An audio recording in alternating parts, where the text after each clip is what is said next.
내가 또 말하노니 유업을 이을 자가 모든 것의 주인이나 어렸을 동안에는 종과 다름이 없어서 그 아버지의 정한 때까지 후견인과 청지기 아래 있나니, 이와 같이 우리도 어렸을 때 이 세상 초등 학문 아래 있어서 종 노릇하였더니 때가 참에 하나님이 그 아들을 보내사 여자에게서 나게 하시고 율법 아래 나게 하신 것은 율법 아래 있는 자들을 속량하시고 우리로 아들의 명분을 얻게 하려 하심이라. 너희가 아들인 고로 하나님이 그 아들의 영을 우리 마음 가운데 보내사 아바 아버지라 부르게 하셨느니라. 그러므로 네가 이후로는 종이 아니요 아들이니 아들이면 하나님으로 말미암아 유업을 이을 자니라. 아멘. 사랑하는 성도 여러분, 요한복음 10장에 보면 생명을 얻게 하고 더 풍성히 얻게 하시는 예수님과 사람의 생명을 강탈하는 도적을 대비시켜 말씀하셨습니다. 요한복음 10장 10절에 도적이 오는 것은 도적질하고 죽이고 멸망시키려는 것뿐이요 내가 온 것은 양으로 생명을 얻게 하고 더 풍성히 얻게 하려는 것이라. 여기서 말하는 도적은 도적질하고 죽이고 멸망시키는 악한 일을 하는 자라고 말씀하시는 것을 볼 때 말할 나위 없이 사단을 가리키는 것입니다. 우리가 이 말씀을 볼 때 좀 더 신중하게 관찰해야 할 것이 있습니다. 사람의 생명을 도적질하고 사람을 죽이고 사람을 멸망시키려 한다는 사단이 하나님께서 창조하신 이 세상에 도대체 어떻게 왔을까라는 생각을 해보아야 하지 않겠습니까? 하나님께서 이 세상을 창조하시고 마지막으로 사람을 창조하셨습니다. 이 세상을 창조하실 때 이 세상에다 사단 귀신을 창조하시지 않았습니다. 그렇다면 이 도적들이 어떻게 세상에 들어올 수 있었으며 하나님께서는 이토록 악한 자들이 이 세상에 들어오지 못하도록 방책을 세우지 않으시고 왜 내버려 두셨는지 생각해 보아야 하는 것입니다. 하나님이신 예수님께서 친히 도적이 오는 것은 도적질하고 죽이고 멸망시키는 것뿐이라고 말씀하십니다.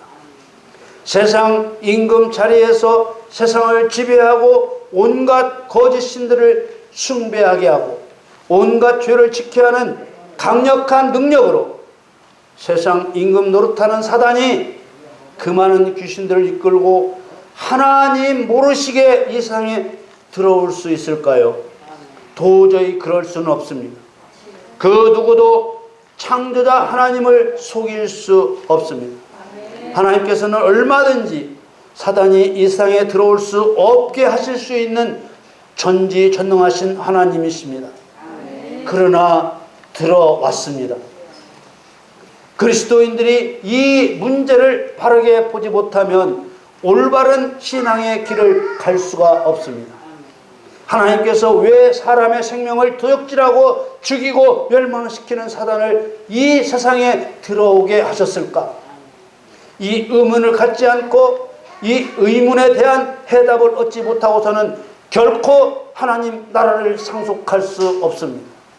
이것은 어려운 문제가 아닙니다. 이것은 진리의 문제이고 믿음의 문제입니다. 예수님께서는 사단은 도적질하고 죽이고 멸망시키려는 것뿐이지만 나는 사람에게 생명을 얻게 하고 더 풍성히 얻게 하려고 왔다고 말씀하셨습니다. 예수님께서는 우리에게 사단과 예수님 자신을 일부러 대비시켜 보여주신 것입니다. 마치 왼손에는 시체를 들고 오른손에는 건강한 생명을 들고 두 가지를 동시에 보게 하신 것입니다. 왜 그렇게 하셨다고 생각하십니까? 만일 예수님께서 왼손에 시체를 들지 않고 오른손에 생명만을 들고 보여주셨다면 시체와 생명 두 가지를 동시에 보게 하실 때보다 생명에 대한 절실함이 훨씬 덜 간절할 것입니다.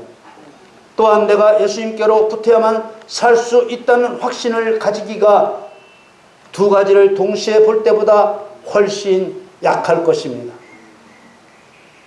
이런 예수님의 의도로 볼 때 창조하신 세상에 사단이 들어오게 하신 이유는 명백합니다. 그 이유는 사람이 살기 위해 예수님을 선택해야만 된다는 것을 보여주시기 위한 것입니다. 또 하나 멸망과 생명 두 가지를 대비시켜 보여주시는 말씀을 보시겠습니다. 마태복음 7장 13절 14절 말씀에 좁은 문으로 들어가라. 멸망으로 인도하는 문은 크고 그 길이 넓어 그리로 들어가는 자가 많고 생명으로 인도하는 문은 좁고 길이 협착하여 찾는 이가 적음이니라. 이 말씀에서 보면 생명의 길은 적은 수만 가고 있는 좁은 길이라고 하셨습니다. 대개 멸망으로 가는 넓은 문과 넓은 길로 가는 사람들을 예수님을 믿지 않는 세상 사람들이라고 생각하고 좁은 문과 좁은 길로 가는 사람을 예수님을 믿는 사람들이라고 생각하는데 그렇지 않습니다. 예수님을 믿는다고 하는 사람 중에서 좁은 문, 좁은 길로 가는 사람과 넓은 문, 넓은 길로 가는 사람으로 나눈다는 것을 말씀하신 것입니다. 누가복음 13장 23절 24절 말씀에 혹이 여짜오되 주여 구원을 얻는 자가 적으니까 저에게 이르시되 좁은 문으로 들어가기를 힘쓰라. 내가 너에게 이르노니 들어가기를 구하여도 못하는 자가 많으리라. 예수님께서는 좁은 문으로 들어가기를 힘쓰라고 하셨습니다. 여기서 힘쓰다는 말의 의미는 싸우다는 말입니다. 진리를 위해 거짓과 싸워야 들어갈 수 있다는 뜻입니다. 들어가고 싶다고 그냥 들어가게 하신 것이 아닙니다. 하나님께서는 인간의 모든 신앙적인 선택에 있어서 자신이 하나님을 선택하지 않으면 영원한 멸망에 떨어질 수밖에 없다는 것을 동시에 보고 인정하기를 원하십니다. 그리스도인이 신앙적인 선택을 할 때 넓은 문, 넓은 길을 선택해 가면 반드시 멸망을 당한다는 것을 알기 원하신다는 말입니다. 하나님의 말씀도 그렇습니다.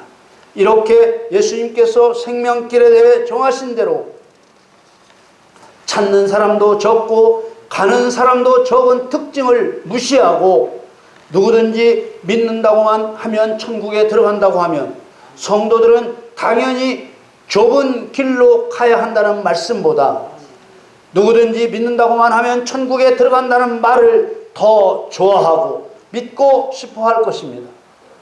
왜냐하면 듣기에 쉽고도 편한 좋은 길로 여겨지기 때문입니다. 예수님께서는 바로 이런 현상을 멸망으로 인도하는 문은 크고 그 길이 넓어 그리로 들어가는 자가 많다고 하신 것입니다.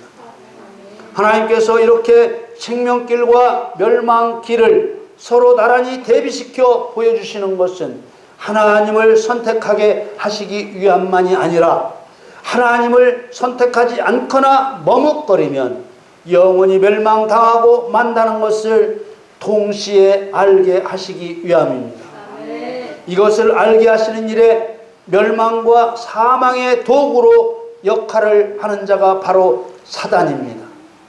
창세 이후로 결정적인 일의 시발점에서는 물론이거니와 모든 일에 사단이 빠진 일이 없습니다. 인간이 에덴 동산에서 하나님을 배반하게 되는 결정적인 사건의 핵심에 사단이 있었습니다. 예수님께서 십자가에서 못 박히도록 가룟 유다를 움직이고 대제사장들과 유대의 권력자들의 마음을 움직이는 배후에도 사단이 있었습니다. 예수님 재림하실 때 천사들에 의해 결박당하여 무적행에 가두어지는 세상 끝날까지 하나님의 역사가 있는 그때 그곳에 사단도 함께 있는 것입니다. 요한계시록 20장 1절에서 3절 말씀에 또 내가 봄에 천사가 무저갱 열쇠와 큰 쇠사슬을 그 손에 가지고 하늘로서 내려와서 용을 잡으니 곧 옛뱀이요 마귀요 사단이라 잡아 1000년 동안 결박하여 무저갱에 던져 잠그고 그 위에 인봉하여 1000년이 차도록 다시는 만국을 미혹하지 못하게 하였다가 그 후에는 반드시 잠깐 놓이리라. 이런 사단이 하나님의 목적을 위해 하나님께서 이 세상에 심어놓으신 악의 도구라는 것을 이해하지 못한다면 하나님의 뜻 또한 이해할 수 없는 것입니다. 하나님의 뜻을 이해하지 못하는 신앙으로는 하나님의 유업을 잊지 못하고 하나님의 나라를 상속받을 수 없는 것입니다. 성도에게 원하시는 하나님의 뜻을 이렇게 표현해 보겠습니다. 사단이 우리가 후손 대대로 누리며 살 수 있는 돈과 권력을 보여주며 자기를 섬기라고 할 때 오히려 하나님 앞에서 사단을 불로 태워버리고 짓밟아 버리기를 원하시는 것입니다. 마태복음 4장 8절에서 10절 말씀에 마귀가 또 그를 데리고 지극히 높은 산으로 가서 천하만국과 그 영광을 보여 가로되 만일 내게 엎드려 경배하면 이 모든 것을 내게 주리라.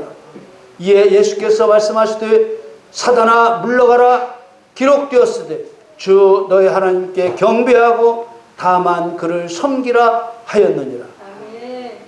이 말씀은 예수님께서 시험 받으신 내용의 일부입니다. 이 말씀은 사람에게서 빼앗은 천하만국과 그 영광을 줄 수 있는 마귀가 대단하다는 것을 보여주시려는 것이 아니라 그런 마귀를 대하는 그리스도인의 태도가 어떠해야 하는가를 보여주신 말씀입니다. 사단아 물러가라. 사단아 내 앞에서 떠나가라. 주 너희 하나님께 경배하고 다만 그를 섬기라 하였느니라. 하나님이신 예수님께서 사단에게 이 말씀을 하신 것을 누구에게 보고 들으라고 하신 말씀이겠습니까? 바로 그리스도인들에게 보고 들으라고 하신 말씀인 것입니다. 예수님께서 빌립보 지방에 이르러 제자들에게 사람들이 인자를 누구라 하느냐고 물으셨습니다. 그러자 제자들이 더러는 세례 요한, 더러는 엘리야, 어떤 이는 에레미야나 선지자 중 하나라 하나이다 이렇게 대답했습니다. 그리고 제자들에게 너희는 나를 누구라 하느냐 이렇게 물으실 때 베드로가 대답했습니다. 마태복음 16장 16절 말씀에 시몬 베드로가 대답하여 가로되 주는 그리스도시요 살아계신 하나님의 아들이시니. 예수님께서는 베드로의 이 정확한 대답을 칭찬하셨습니다. 절대 진리는 예수님은 하나님 자신이시라는 사실입니다. 예수님께서는 3년 반 동안 제자들을 불러 그리스도가 곧 하나님의 아들이고 하나님의 아들은 그리스도의 일을 행하는 것이라는 것을 본을 보여 가르치시고 십자가에서 죽으시고 사흘 만에 부활하시어 40일 만에 승천하셨습니다. 그리고 승천하신 지 열흘 만에 성령으로 성도들에게 오셨습니다. 예수님께서는 그리스도는 곧 하나님의 아들이요 하나님의 아들은 곧 그리스도라는 것을 가르치셨습니다. 그리스도의 일을 하면 그는 분명히 하나님의 아들이고 하나님의 아들은 분명히 그리스도의 일을 한다는 것입니다. 그리스도의 일은 제사장과 선지자와 왕의 일을 말합니다. 제사장의 주요 임무는 제사를 드리러 온 사람과 함께 짐승을 죽여 불에 태워 제사를 드리는 일을 도움으로써 제사를 드리는 사람의 죄 문제를 해결해 주는 것이었습니다. 선지자의 주요 임무는 하나님의 말씀을 선포하여 사단의 거짓말을 깨뜨리고 권능으로 하나님만이 유일한 신이시라는 것을 증거하는 것이었습니다. 왕의 주요 임무는 정복자와 통치자로서, 사단은 하나님을 반역한 죄인일 뿐 진정한 왕은 하나님 한 분뿐이라는 것을 증거하는 것이었습니다. 그리스도는 기름 부음 받은 자라는 뜻으로 이 세 가지 직분을 부여받았음을 의미하는 것입니다. 그래서 예수님께서는 사람을 그리스도인으로 세우시기 위해서 제자로 부르셨고 그들에게 그리스도의 삼중직을 행하도록 가르치셨습니다. 예수님께서 제자들에게 그리스도의 삼중직을 행하도록 가르치신 것은 그들이 하나님의 유업을 이을 하나님의 아들이 되게 하시기 위함이었습니다. 하나님의 아들이 되게 하시는 이유는 이 땅에서 이루고자 하시는 하나님의 경륜을 이루게 하시고 하나님의 나라를 상속받게 하시려는 것입니다. 다시 말하면 그리스도의 삼중직 행하는 것을 통해 하나님 나라를 상속해 줄 아들을 세우시는 것입니다. 그러므로 예수님께서 행하신 그대로 그리스도의 삼중직을 행하여 사단을 심판하고 죄인을 구원하여 하나님의 영광을 드러낸 성도만이 천국을 유업으로 받을 하나님의 아들로 인정되는 것입니다. 오늘 본문이 들어있는 갈라디아서 4장의 핵심은 유업을 이을 자입니다. 하나님을 통하여 하나님의 유업을 이을 자는 하나님의 아들뿐입니다. 그런데 하나님께 두 종류의 아들이 있음을 아브라함의 두 아들을 빗대어 말씀하셨습니다.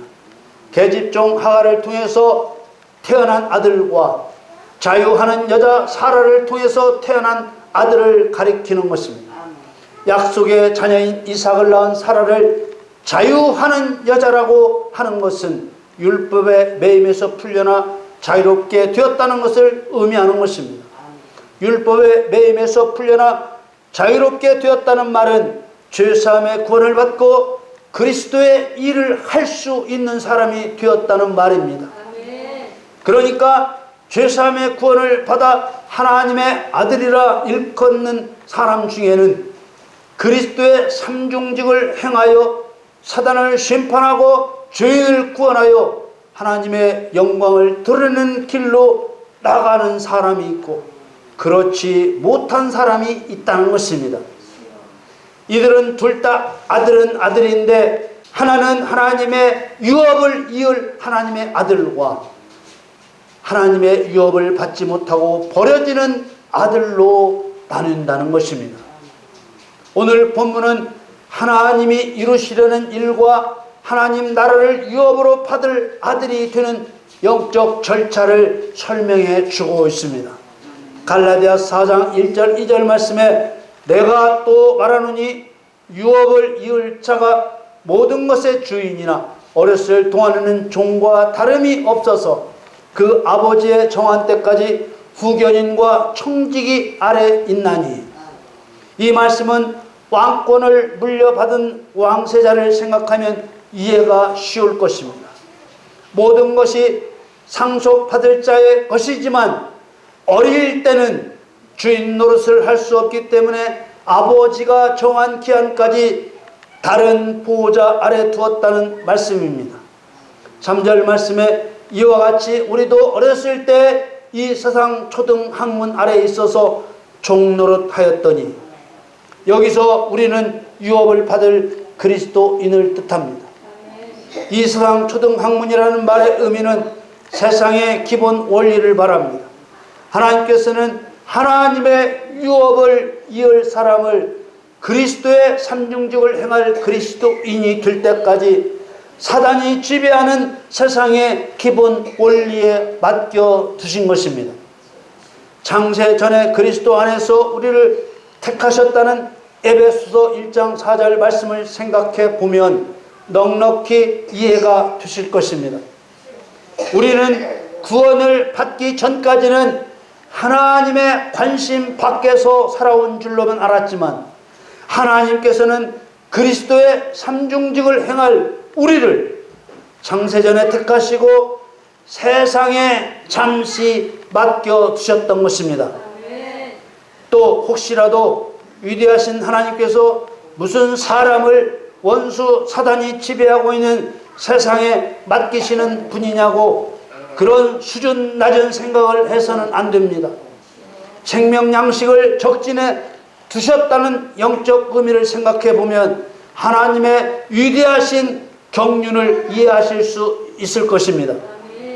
갈라디아서 오늘 본문 4절 5절 말씀에 때가 참에 하나님이 그 아들을 보내사 여자에게서 나게 하시고 율법 아래 나게 하신 것은 율법 아래 있는 자들을 속량하시고 우리로 아들의 명분을 얻게 하려 하심이니라. 때가 찼다는 말은 정해진 기간이 채워졌다는 의미입니다. 이런 용어를 쓰신 것은 모든 일을 미리 계획하신 대로 행하신다는 의미입니다. 하나님이 보내신 분의 신분은 하나님의 아들입니다. 바로 유업을 이을 분이십니다. 그런데 어쩝니까? 그분이 곧 하나님이시니 사실은 유업을 이을 분이 아니고 유업을 잊게 해 주실 분이니 말입니다. 그래서 5절에 말씀하시죠. 우리로 아들의 명분을 얻게 하시려고 오신 분이라고 하셨습니다. 그러니까 하나님의 본체시지만 하나님의 아들은 무엇을 어떻게 하는 사람인지 본을 보여 가르쳐 주시려고 아들의 신분으로 오신 하나님이시라는 말입니다. 그렇습니다. 예수님을 하나님의 아들이라 부르신 것은 우리가 생각하는 그런 육신의 아들이어서가 아니라 그리스도라는 칭호와 짝을 이루는 예수님에 대한 칭호입니다. 삼중직으로 기름 부음 받은 사람이 곧 하나님의 아들이요 하나님의 아들은 곧 삼중직으로 기름 부음 받은 사람이라는 의미인 것입니다.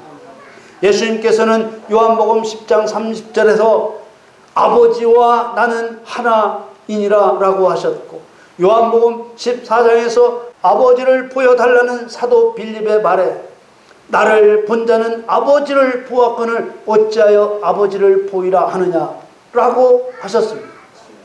그리고 베드로의 대답을 다시 한번 보겠습니다. 마태복음 16장 16절에 시몬 베드로가 대답하여 가로되 주는 그리스도시요 살아계신 하나님의 아들이시니. 어떻습니까?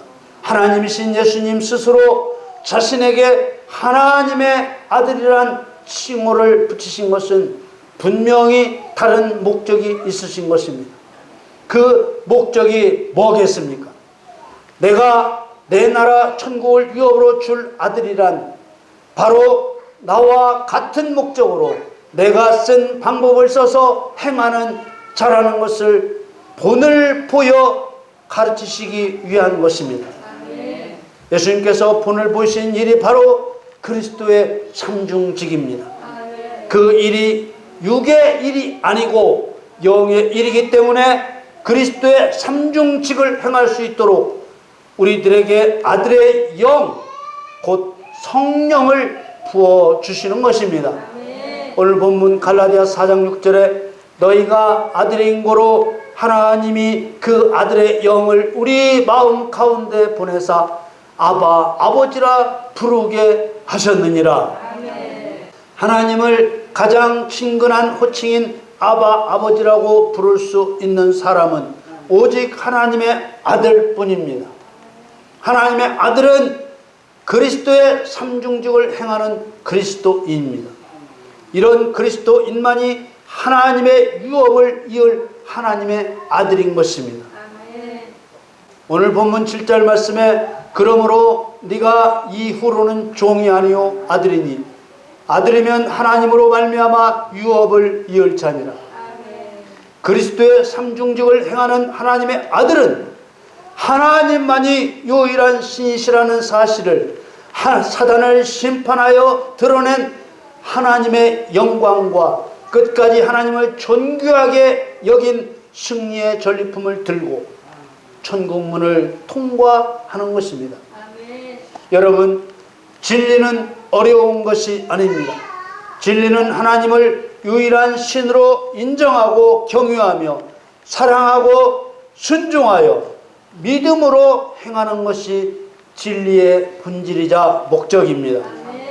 여러분 모두 하나님의 유업을 이을 하나님의 아들로서 그리스도의 삼중직인 제사장과 선지자와 왕의 사명을 행함으로써 평생토록 하나님의 영광을 드러내고 하나님을 존귀케 여기는 참 그리스도인으로 살아가시기를 우리 주 예수님의 이름으로 간절히 축원합니다.